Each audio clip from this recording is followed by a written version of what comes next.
కళ్యాణ్ చిన్నతనంలో ఒక విషయం చెప్పాలి.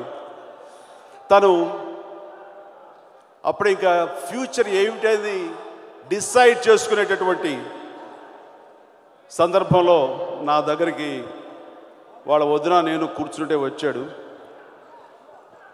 నెక్స్ట్ ఏం చేయాలి, ఏ ఫీల్డ్, ఏ వైపు నేను వెళ్ళాలి అనే దాని మీద చిన్న సందిగ్ధంలో ఉన్నాను. జస్ట్ గివ్ మీ డైరెక్షన్ అని అన్నప్పుడు, చూడండి ఇదే పరిశ్రమలో ఉండటం కోసంగా నువ్వు సంసిద్ధం అయ్యావని తెలుస్తుంది. నీ డైరెక్షన్ అంటావా అవంటావా ఆ సరదా తీర్చుకోవచ్చు, లేకపోతే ఆ రకంగా నువ్వు దృష్టి సారించవచ్చు. కానీ నువ్వు ద బెస్ట్, మా అబ్జర్వేషన్ ప్రకారం నువ్వు బెస్ట్ అనిపించుకునేది ఫిలిమ్స్, యాక్టింగ్. నువ్వు యాక్టర్ కావాలి, హీరోవు కావాలన్నది వాళ్ళ వదిన నా కోరిక. ఇది తనకు చెప్పినప్పుడు సరే అని కన్విన్స్ అయ్యాడు. దానికి తగిన విధంగా తర్ఫీదు పొందాడు.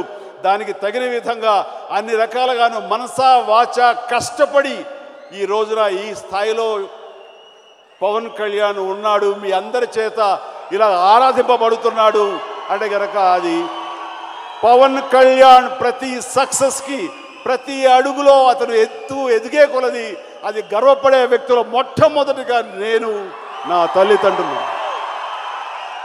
అయితే ఈ మధ్య ఒక వార్త విన్నాను, చదివాను. ఆ తర్వాత నిన్న మొన్న పవన్ కూడా ఈ మాట బయటికి వ్యక్తీకరించాడు అన్నది వాళ్ళు చెప్పబట్టి కొంచెం తెలిసి కొంచెం షాక్కు గురయ్యాను.